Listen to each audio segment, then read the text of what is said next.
right, so for time's sake, it is 12 o'clock on the dot, Central Time. So we'll get started here for anybody who's joining in during their lunch break. So thank you so much for kicking off season 4 with us today. If you're here live with us, and if you're going to be tuning in later, thank you so much for helping us kick off season 4.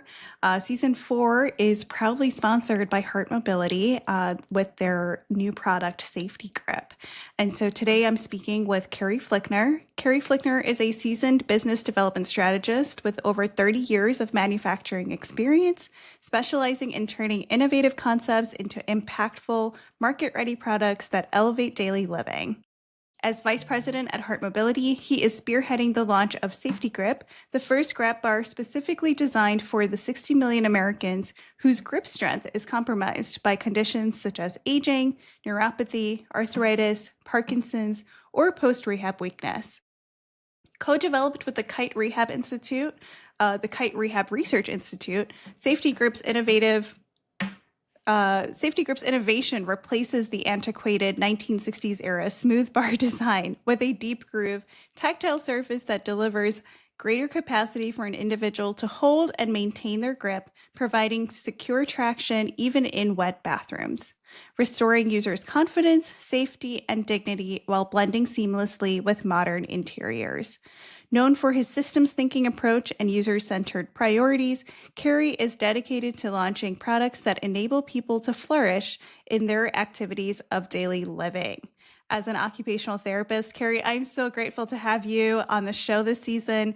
Let's start with introductions. I know I gave a whole bio, but tell us a little bit about who you are in relationship to the company and just a little bit more, maybe a one-liner of what you're here to do today. Okay, well, thank you for having me. A one-liner will be challenging for me, but I'll give it my best shot. I'm Kerry Flickner. I lead business development and strategy at Hartmobility. While our latest innovation is the SafetyGrip, it brings this energy and momentum of a startup. Hartmobility is no stranger to the aging in place space. We're already known for two widely adopted products, the M-Rail, which is a bedside support rail, and something called a Toilevator, which is kind of a discrete toilet-based riser. It elevates the toilet like 3.5 inches. It offers a safer, more stable, and significantly more hygienic solution than your traditional seat top risers. But SafetyGrip is our newly introduced grab bar innovation. It marks the next step in our evolution, and in many ways, we're a startup, I guess you would say, with 15 years of experience, patents, field testing, human-centered design analysis behind us. I would say SafetyGrip is a breakthrough in safety and stability. It's designed and engineered with a purpose and provides improved function and better outcomes. As the one-liner, Hartmobility creates products that help people stay in their home that they love, safely, longer, and with dignity. That's awesome. You were gracious enough to send me one so that I could look at it, feel it, test it out as an OT who works with older adults, and keeping them safe at home. And one of the line items I read in your bio was that it's changed what the grab bars have looked like for the last 60, 70 years, right? And I joke about this all the time. I'm like, when you think of grab bars, you know exactly what they look like, right? They're the gray steel metal bars that are everywhere in hotels and bathrooms and museums, parks, like wherever there's a grab bar, that's what you're looking at, right? And so those traditional grab bars haven't changed much since the 1960s, like you said. So what key user needs were being overlooked for today's older adults and people with limited grip strength, which is what led to this product development? Yeah, I would say that, other than the key user needs that have been overlooked, I guess we would like kind of back up and say we recognize there's a gap. And this gap is really what is what we're focused on and has inspired this creation, so to speak. And if I could just talk a little bit about how that inspiration really came about, because it wasn't just us saying, "Oh, here's a gap, here's this smooth grab bar, we need to come up with something different."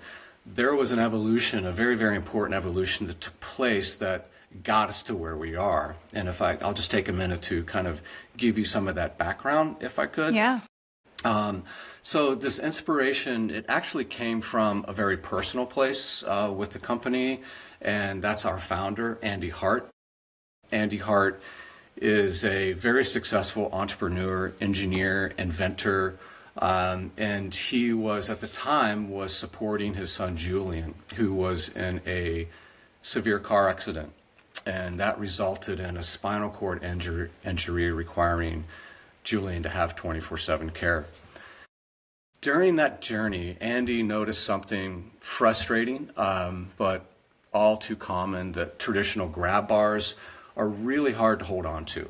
They are, as we see, a smooth surface, especially for people with weak hands or compromised grip strength due to lots of different conditions. But in this scenario, it was injuries like Julian, and Julian trying to recover, Julian trying to transition himself from a wheelchair to the bed and vice versa, or do transitions in the bathroom.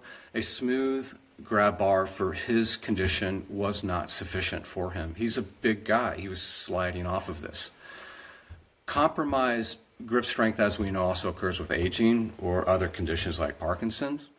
So watching someone you love struggle to maintain a secure hold, or seeing a caregiver try to compensate during a transfer because the person they're helping lacks the ability to securely hold on to, say, a smoother surface themselves, it makes you realize the problem isn't just the bar itself.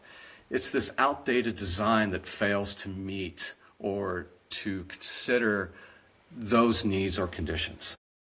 So the contact surface of most grab bars hasn't changed, like you said, since the 60s. It's still smooth. It doesn't offer enough tactile feedback or surface area for someone with limited strength to get really good leverage. And by the way, etched, peened, knurled is still not enough. It's still only very superficial. So that experience, understanding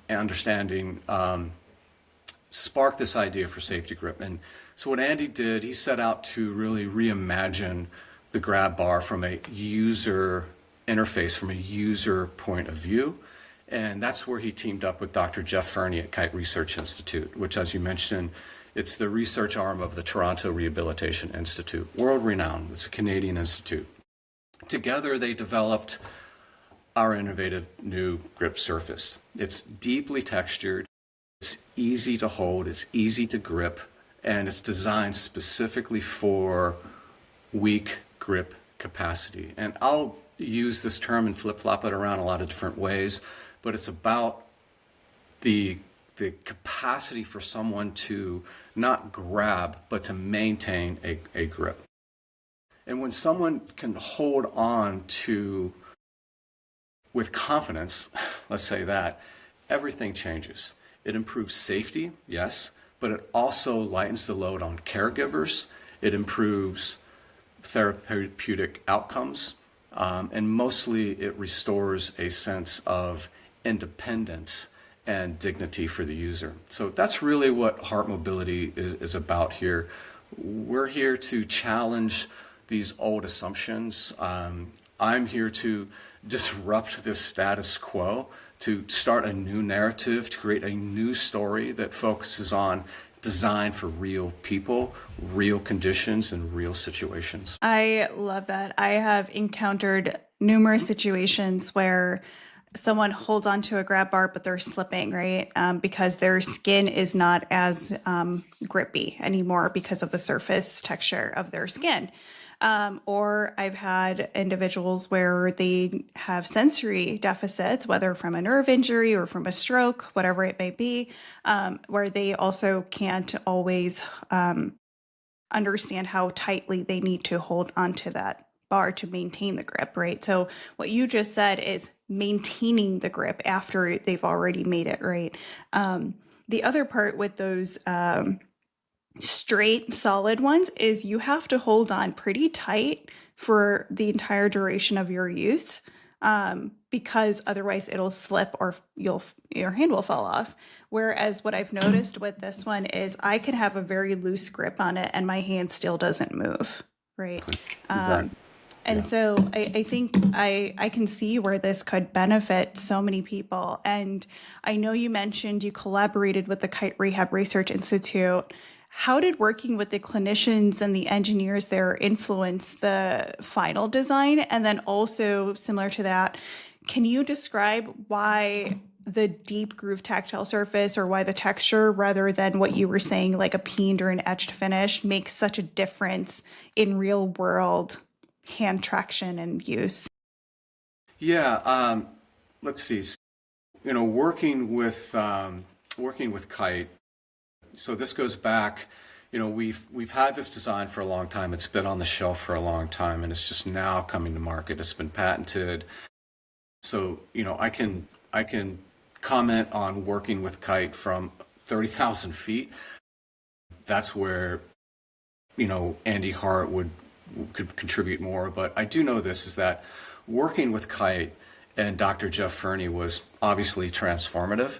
SafetyGrip was designed with direct input from research scientists and engineers. Their clinicians at the University of Toronto's hospital brought deep insight into biomechanics and those unique challenges that today need to be considered. And that's what we're doing here. We're saying there's challenges here. There's a huge part of our population that's neglected because we've got locked into this status quo design from the 60s, right? So these conditions aren't being considered by these particular designs. So their engineers identified the problem and then developed and validated SafetyGrip's deep groove concept, significantly improved that surface contact area, finger leverage for that greater grip capacity. It wasn't just about making a better bar. It was about identifying the problem and then proving out the solution in the lab and in real world environments. And that's kind of where we are today. And now we're fortunate enough to really trying to, my job is to educate and to create this contrast to, like, let's say we need to shift our paradigm and say, hey, there's people that need something that this isn't providing. And why is this still the status quo? Why are we still saying this is sufficient? Because it is not sufficient. And on that, let me just piggyback on why it's not sufficient and just some of the history on the design, if I may. So yes, it's true, grab bars really haven't changed since they were first introduced in the 60s. So that's 57 years ago. I was a toddler. They were originally designed for Vietnam veterans in the VA system to help with transfer. So these veterans, they have their upper body strength and they're transferring from, a wheelchair due to their disabilities. That institutional design, that, the smooth stainless steel or aluminum, that basic tubing, it's trapped in this old thinking. It's really, I say, deprived of innovation. It's built to minimum standards and is still 57 years later the default, and it's still what you see in most homes, senior living facilities, etc. Our aging populations, those with disabilities or struggling from neurodegenerative disease, they deserve better. They deserve innovation that addresses their needs. And here lies the problem, that design assumes that everyone has full grip strength, period, and full dexterity. And that's just not the reality anymore. And as you mentioned in the beginning of the podcast, more than 60 million people in the US live with compromised grip strength.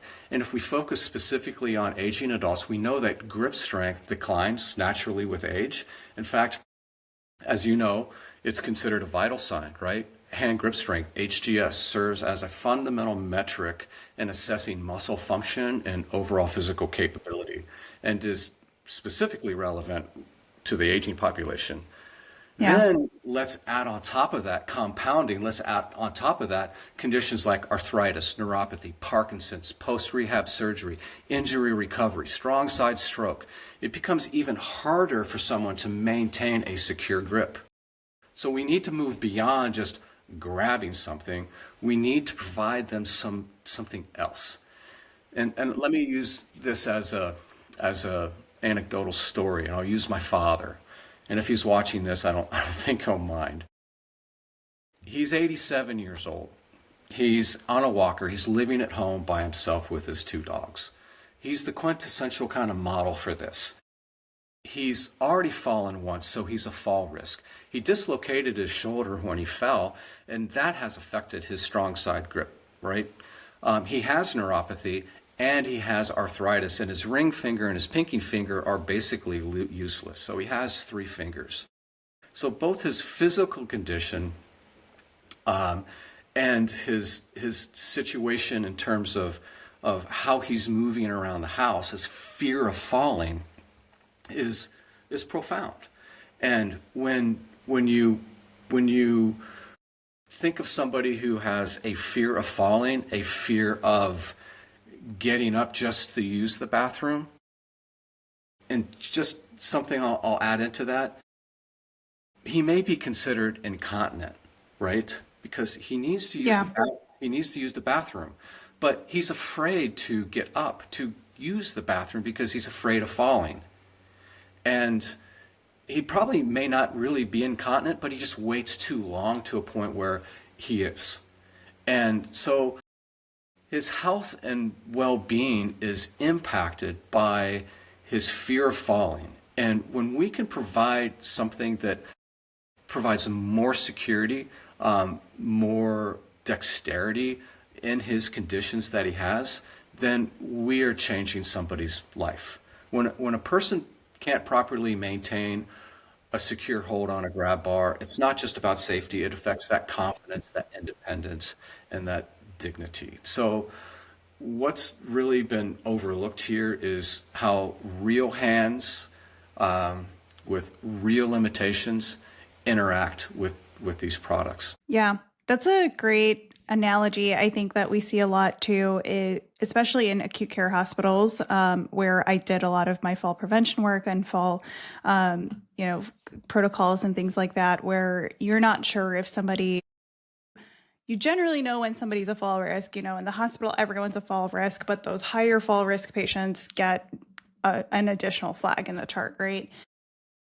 But you don't always know who is continent or incontinent. And a lot of times that falls on observation, right? So somebody comes in, and if they're incontinent, if they have an incontinent episode, they're marked as being incontinent. But a lot of times, like you said, it turns out that they're not actually incontinent. They just had an incontinent episode because they couldn't make it to the bathroom in time because of various reasons, whether it was because they couldn't get up by themselves, or because they were too scared to get up by themselves, or it was because staff was waiting for the therapists to come in and assess it first, right? So many reasons. And that's a great analogy for how that can translate to one's home if they don't feel like they have the right support in place to safely get up and move around. Right. And to be able to, so this, I'm trying to create this contrast of like something smooth and these conditions, just it wasn't serving those conditions. And yes, the smooth grab bars are, let's just say most traditional grab bars are designed to meet building codes. But they're not designed with this user's physical needs in mind. So yes, grab bars became part of ADA compliance in 1991, so 34 years ago. And the standards were updated, I think, again in 2010. But those regulations only cover things like placement, size, weight capacity, distance from the wall, etc. But even with those guidelines, they are really just the minimum. And I think that's really important to talk about here. It's just the minimum. They don't address the changing needs of our older adult population or people with disabilities. And that's where Hartmobility and SafetyGrip really come into this conversation. Yeah, absolutely. It definitely is the minimal. Another thing, since we're on the topic, is a lot of times we hear from individuals that they don't want to install grab bars because of how ugly they are, right? They're not aesthetically pleasing. If you have a very aesthetic setup in your bathroom, they don't want to put in a random gray metal bar on the wall because it's not going to look nice. And so I just have to say, these obviously look beautiful. And that you can match them to whatever your decor looks like, or what your aesthetic is. So beyond safety, aesthetics was often drives the adoption rate, right? Why would people get these instead of the other ones? And it's because these look nicer, right? How did you balance that clinical functionality with a design that feels at home in modern bathrooms and senior living spaces? Yeah, that's a great question. You know, excuse me. We know from many surveys, as well as, gosh, so many meetings with occupational therapists, physical therapists, in-home care specialists, skilled and unskilled, that one of the most common reasons, there is another reason that we'll address in a minute, but one of the most common reasons for a person not to adopt this type of stability product into their home is that no one wants their home to look clinical, like a hospital, or, like I say, a gas station public bathroom. Yeah. While aesthetics certainly play a role in this adoption, our design priority was never visual appeal. It was all about function. So Safety Grip was born from a very specific critical need, and that's to support people with compromised grip who can't rely on the smooth traditional standard designs. Our primary focus and commitment was engineering a surface that would dramatically increase that contact leverage, right? So my hand can roll into this, and now my brain is saying, yes, I've got this. I can put my fingers in, and even if I have a really small hand and I have arthritis and I have all these other conditions, my hand can lock into this. I have increased contact leverage. Leverage is grip. This is about gripping, not just grab, especially in wet and slippery conditions. So what's remarkable is that in solving that problem with these deeper grooves, these organic lines, these heavy tactile textures for this kinesthetic feedback, the form followed function. And the result turned out to be unexpectedly aesthetically pleasing and fits well into modern home designs. So that's I think a return to us saying, yes, we're on the right track here, because if it was ugly and it looked worse than this, it would just be a shame, right? Here we have the solution set, and it's really going to help people, but it is junk, right? So that, what started as pure performance solution now feels warm.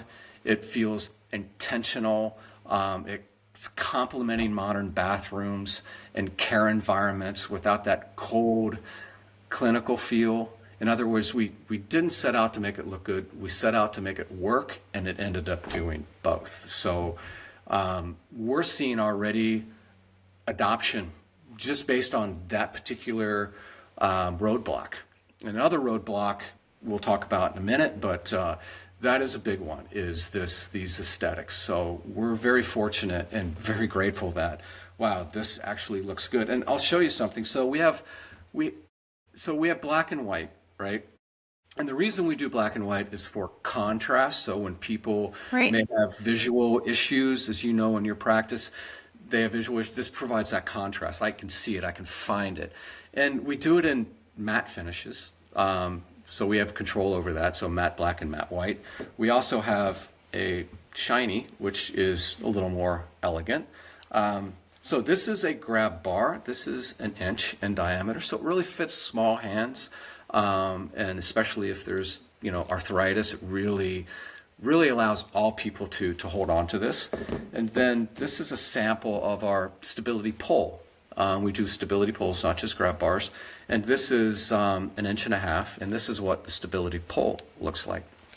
So, yeah, we lucked out that it looks really, they look very nice. And that's one of the first things people notice about it. Yeah, yeah, I bet. I mean, that was one of the first things I noticed about it when you first showed it to me, you know. It was like, wait, these are really pretty. I would not mind, you know, I personally I have a full like it's like a marble bathroom and so it's like white. And if I had to put a gray silver steel bar in there, I probably would never do that, right? So you said you have early adopters. What are you hearing from these early adopters, whether they're OT practitioners, facility managers, family caregivers? How has SafetyGrip changed users' daily routines, or what feedback have you gotten? Yeah, so, this part of the company is really, again, we're a startup. So we are still in the adoption phase and yet to really glean the hard data on those types of changes. But the adoption is significant. And adoption meaning that it's being entertained, it's being brought into these key pathways to get into the hands of people. And so I can comment on those adopters, but in terms of changes yet, we still don't quite have that data. But I'll give you an example of two adopters, and they're pretty significant. Johns Hopkins School of Nursing's Capable program, and Capable is Community Aging in Place, Advancing Better Living for Elders. I think I have that right. It's nationally recognized as an evidence-based model that pairs and this is really, really important. It pairs an occupational therapist, a nurse, and a handy worker, or what we call a home modification person, to make targeted home modifications. Grab bars are among the most common. The reason they structure their program this way, as I mentioned earlier, there's two primary reasons that prevent adoption, and those are aesthetics, which we just talked about, and the other is installation. So I'll give you another example of that using my father. A occupational therapist comes in, he falls, he has a dislocated shoulder, etc. An OT comes in or a caseworker comes in and does a home assessment and says, Mr. Flickner, you need to pull up your carpet, remove this glass coffee table so you don't trip and fall on it, and you need grab bars and a toilet riser in your bathroom. Here's the grab bars you need. This is what you need. There you go. And hands him this work order or prescription, so to speak. What happens? My dad, and this is everybody, they don't know where to go get these things. He's got to get in his car, he's got to go drive someplace. And then the big hang up is that who's going to install it? Who's he going to find to install this? Especially install these things the right way. And what that causes is kind of an approach avoidance. And that piece of paper with everything that he needs on it ends up on his kitchen table. And I'm simplifying things here, but it ends up on his, not with my dad, it does. It'll end up on his kitchen table with his junk mail, and it'll get forgotten about, and nothing will get installed in the house. And what Capable was seeing is that when people are coming home out of rehabilitation or they're coming into a home to prevent people from going back into rehab, and they give them this information, it doesn't get done, and they end up falling and back into the system, and it costs millions and millions of dollars. But if you add in this home modification person that's part of this process and this interaction with that user, with that caregiver, with their patient, when that home modification handy worker is involved in that, it completes this cycle. It completes this symbiotic process that then the user or the caregiver is not burdened with trying to figure out, where do I get this? How do I get it installed? It's taken care of and it gets done. So that's a really, really important model, and it's kind of a foundation for how we're working with everybody.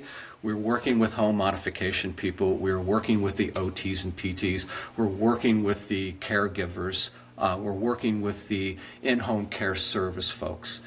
so that we make sure that we're helping that person overcome the aesthetics issue and overcome that installation issue. So their leadership, they've seen our design. We met them at the American Occupational Therapy Association where we met you. They've evaluated our samples. Now they've expressed interest in piloting the SafetyGrip as a grab bar option. And if adopted, our innovation would move straight into this intervention pathway and giving us real world outcomes and data, national visibility, while helping, of course, capable stretch their mission. We've also, in terms of early adopters, we are speaking with and working with these schools that provide education and certifications for occupational therapists, and they recognize this value proposition as a game changer for improving therapy outcomes. As you mentioned, people that you've worked with, they're slipping off. When we were at AOTA, a lot of OTs were saying, oh my gosh, this is incredible. I have to tape my bars so people don't slip off of them when they're doing their therapies.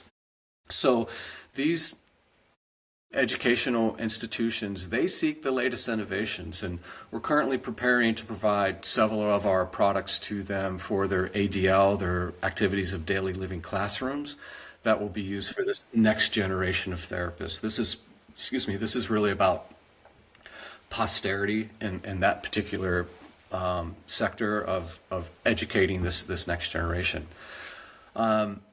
So other than working with going with the consumers, we focus on three primary segments to educate and help deliver and integrate into their particular practices. And these segments ultimately interact with the end users, the patients, the elderly or the disabled. And these are categorized as therapists and caregivers, new design, build, and architecture, and then what I was just talking about, home modification. And home modification is very important. AARP said that, I don't have these numbers right, but 95% of everyone over the age 65 wants to age at home. We want to help people age at home safely and with dignity.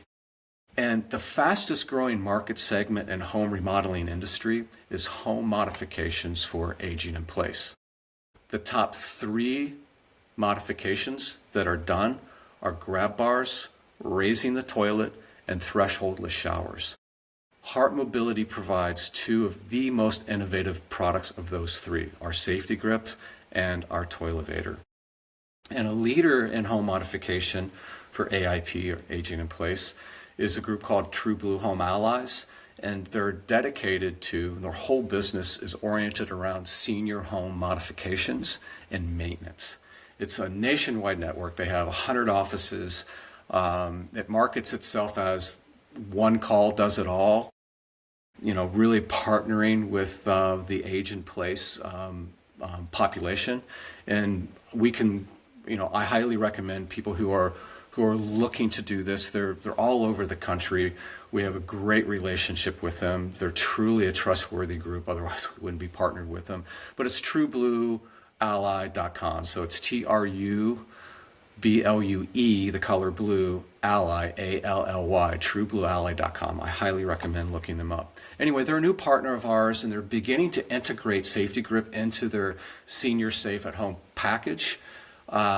We're still in that early phase in this partnership, but the response from them is their clients are showing greater acceptance and adoption because they're seeing this unique value that this offers. It's safer and it's more aesthetically pleasing, and it's really making them more willing to adopt. So that's kind of a long way around to answer your question on adoption, but those are kind of how we're moving in right now, and educate and to we're not going really directly and trying to go straight at the consumer. We're really interfacing with the consumer through these folks that are advising them or making recommendations.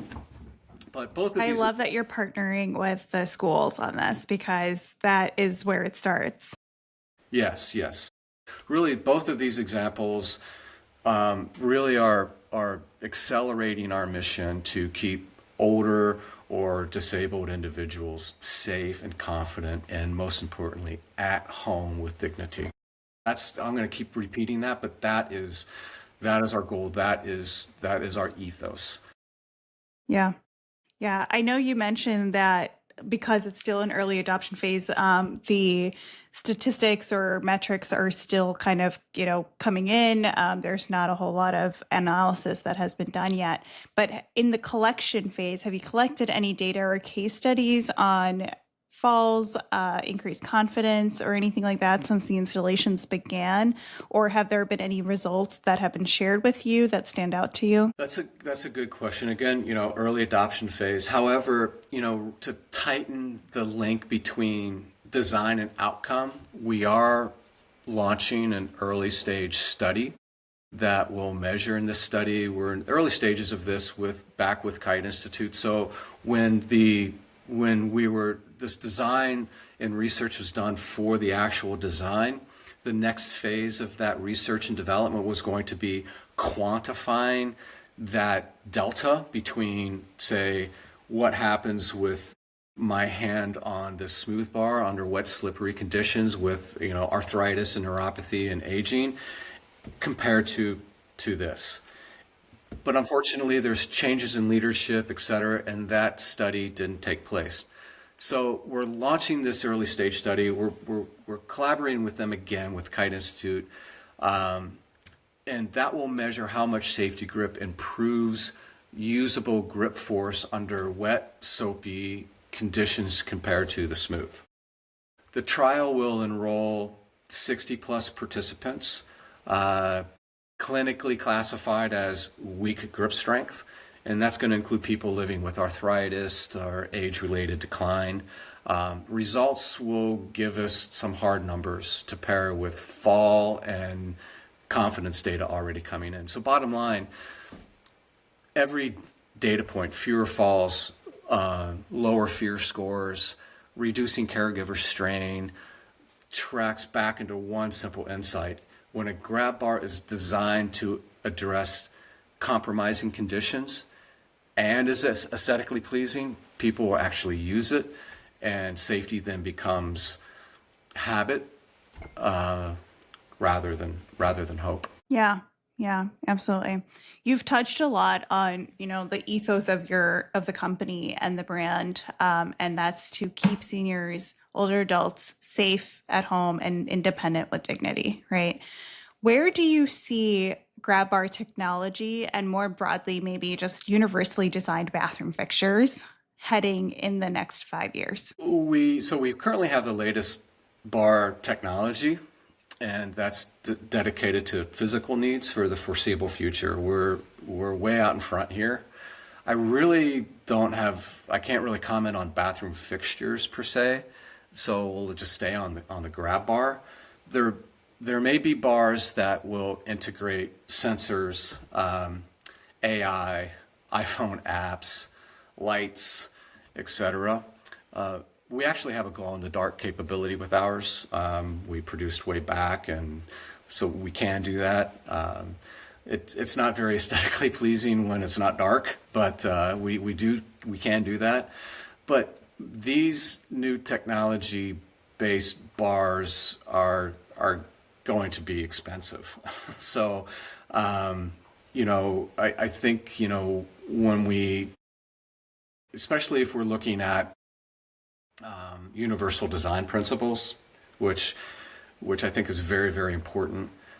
If we're going to consider universal design principles, the first of the 7 principles of universal design is equitable use. So this is where I say that we're committed to universal use and universal access. When we start getting into these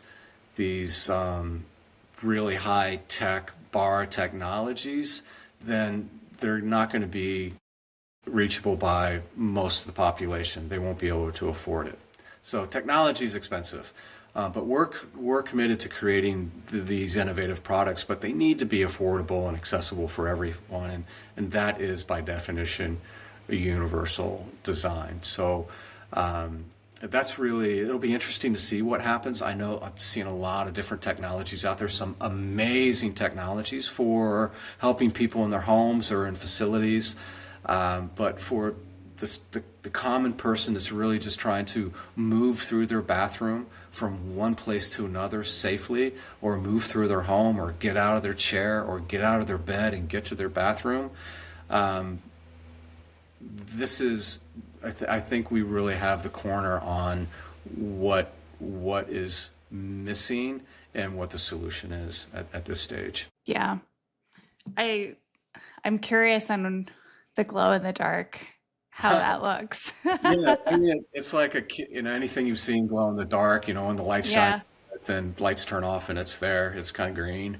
But Yeah. when it's in the daylight, it's kind of yellow, so Yeah. I'm not trying to diminish it at all. It's a wonderful product.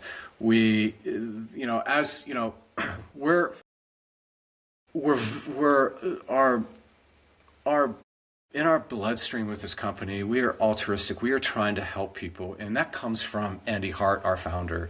And we have an amazing culture, and and but we do live in a capital model, right? So we're really trying to make sure we have that balance. And if people want the glow in the dark, we can make the glow in the dark, for sure. But we need to make 250 of them to be economically feasible for us. So if there's a demand for that, we will certainly bring that back into our manufacturing processes. But it could have a place. I think we need to explore it more, do some more Yeah. studies, do some more surveys, and working with people like you is just really, really important. We're we're still really trying to understand the persona of the folks who we're working with, and if that is Hmm. actually, is that a need that they have, and does that help them? Then we will most definitely jump right into that and provide that. Yeah. I'm not a home modifications expert, but I know very many of them. And I'm sure that if you ask them, they could come up with a situation where Yeah, that would be very helpful. for sure. For sure. Yeah. Um, so like you said, there's a lot of great technology coming out on the market. You do have some of the latest tech, especially when it comes to the grab bar technology right now. And of course, an OT who is making the recommendations will provide recommendations on positioning and all of that kind of stuff. But for a listener who wants to make, let's say, one high impact safety upgrade at home this month, this week, today, Mhm. what should they consider when they're choosing a grab bar? Good question. Let me answer it this way. In choosing the grab bar, so choosing a grab bar is going to be, let's not talk about, I don't want to say, it's easy, choose safety grip. There's your answer. No. And choosing the grab bar, so length of the grab bar, what the application is, where is it going to go? And the best way to do that, I'll say number one is get a proper home assessment by a certified professional that specializes in safety assessments related to aging in place or fall prevention. Um, Start with number two, start with the bathroom, especially near the shower or the toilet where slips are most likely to happen. I think CDC says that 80% bathroom injuries are due to falls. So wet, slippery conditions and other conditions, and you can comment this better than me, and I'm probably not going to say this right, vasovagal syncope, sitting down, standing up, bending over to brush your teeth and standing up again. I mean, there's all kinds of conditions that are occurring in that space. So focus on that space, work with a CAPS certified installer, and CAPS is a certified aging in place specialist, and helping select where the bars or the stability pole should be placed, what the length of that should be. Because there's a lot of nuance in that bathroom. Are you going into tile? Are you going into a hollow wall? Are you going into a fiberglass insert? So you just don't want to bring any handy person in, because if it's not mounted properly, then there's going to be a problem. So you need a certified installer, and they're called CAPS certified aging in place special. True Blue Home Allies, fantastic. That's what they do. Very professional and trained. And I'm only plugging them because we have worked with them, and in your home you need somebody that really understands your needs and that this needs to be done properly, not just like, oh yeah, I can put an anchor in a wall and screw this into the wall. That's not what you want to do. Choose Yeah. Number four, I would say choose modifications that not only meet your needs today, but those needs could change in 6 months. So I would really try to open up and say, hey, I might need to raise my toilet in 6 months or a year, and just go ahead and get that particular that modification done. That's how I would approach it. In terms of selecting the actual brand or that product of grab bar, of course, I suggest the safest and the most aesthetically pleasing one, and that would be most definitely the SafetyGrip. Yeah. I think that's wonderful. Before we start wrapping up and start taking questions, if there are any, um, what if someone's listening today that's ready to explore safety grip for themselves or a family member or a client? What's the best first step? And do you have any resources for our Aging Together community? Sure. If you'd like to learn more or speak with somebody from the Hartmobility team, that's what we're here for. If you want to speak about your specific needs, just head over to a link that I believe you will provide with this podcast. It's www.hartmobility.com. Fill out a form there, and one of our team members will be in touch to help with whatever you need. And we are here to support. We're dedicated to this process. If you mentioned that that you heard about us in this podcast, then we really really want to support you. And when it comes to home modifications or anything that you're going to be doing in your home, we have that expertise. We're not just a site that's hustling a grab bar. We are highly integrated into what is needed, why it's needed, where it should go. We work with the home modification people very, very closely.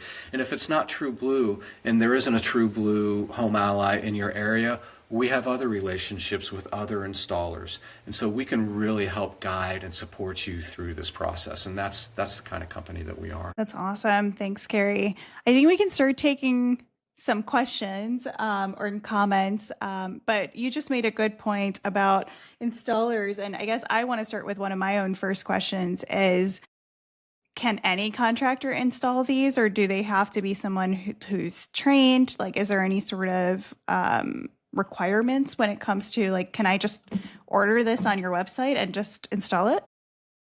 You can do that. You can do that. And there are people that know how to drill a hole and in a wall and put an anchor in, but is it the right anchor? Is it in the right location?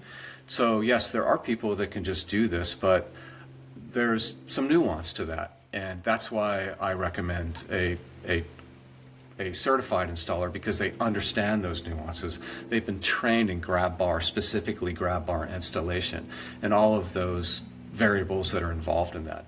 But yes, I mean, you could go to Home Depot, buy a grab bar, and drill holes in your beautiful marble tile. I hope it goes well for you, so that you get it right. So that's why we recommend that certified. But yes, any handyman can drill holes and put an anchor in, but you want to use the right anchors, right? Yes. This needs to stay in the wall. If you put your weight on it, if you don't have the right anchors, you don't use an anchor that you use for your picture frame, right? There's certain anchors for certain applications, and these folks know how that works. That's probably similar to just, pushing a suction grab bar onto the wall and knowing that it's going to fall, right? I have a comment here from someone who says, I think this would be a great thing for my grandmother who is staying with my mom and she's disabled and needs help with this. Yes, So, yes. Give us a call, uh, please. We can help you, most definitely. yeah. And make sure we get a home safety assessor in there first, Yeah. right? Yeah, and Yeah. let us help you with that as well. We have Yeah. a network that we're building, and even if we don't know somebody, we will put the effort in to help you find somebody. That's Yeah. the customer service that we provide. Right. And if you're in the Chicago area, I also have a directory of our local CAP certified home modification Oh, specialists, and excellent. happy to uh, refer you as needed. Please. Um, Next question is, what do you think could be the future of your industry, as we will see a very large number of baby boomers getting older and needing your products? That is already happening. Yes, exponentially. Yeah. Exponentially. All over the world. All over the world. 25% of Japan's population is 75 or older. So we're looking at, the EU and Canada. We're looking in the range of 20 to 25% is growing for that population of, say, 65 and older. So this is exponential growth. And so what I see for the future of our industry is that we need to make sure, from my position, that we have the resources available, we're communicating and educating, and not just to the end users or those caregivers, but all of these entities that interface with them. So the home modification people, the practitioners, the OTPTs and caregivers, the architects, designers, all of those folks. We are in a full court press right now and making sure that we're getting this education out there so we can get this product in, that we know or I'll say it the other way. We want to get this in because we know what the standard status quo is that people are just by default using because they don't know that this exists. And that's why we're here, because we need to educate that there's something better, there's something safer, there's something that's going to provide you substantially more security and dignity than this product that is antiquated, quite honestly. I mean, it works for some people, and I'll just add a little twist to that. There are products out there that are smooth, like this, and they're super fancy. These are for, your $50,000 bathroom remodel. They are super fancy, and they're all smooth, and they're swirly, and they got all these really cool designs, but they're still smooth. So, especially in a bathroom, a slick surface, dry, isn't conducive to a secure grip. So I caution people to, if you're going to integrate something into your bathroom for stability, those things are very fancy, and I think there's people that just want that, but I encourage people to really consider what their future looks like. Where are they going to be in 5 years? Where are they right now? And in a soapy, slippery condition, is that sufficient? Yeah. Yeah. I mean, I think you touched on this too, but like, as someone's needs evolve, how do you anticipate this product evolving? Yeah, our particular product evolving as the needs evolve. Hmm. Let's see. So that's a great question. We're really trying to get in front of the needs right now, that we know exist, and that's through our research at KITE. As the needs change and evolve from where they are today, I plan on making sure that our R&D group and our relationship with research institutes stay in alignment with that trend as it occurs, so that we can continue to bring the innovative products that we're bringing for the reason that we're bringing them in. So we hope to stay aligned with any of those changes in the future. Yeah, that's awesome. Well, Kerry, thank you so much for coming on the show. Before we part ways, I just want to take this opportunity to thank you and the team at Hartmobility for believing in our mission here at Aging Together and for supporting our show this season. Thank you very much for having us. If anybody would like to hear a repeat of this entire conversation, it will be live on all of our favorite podcast platforms tomorrow.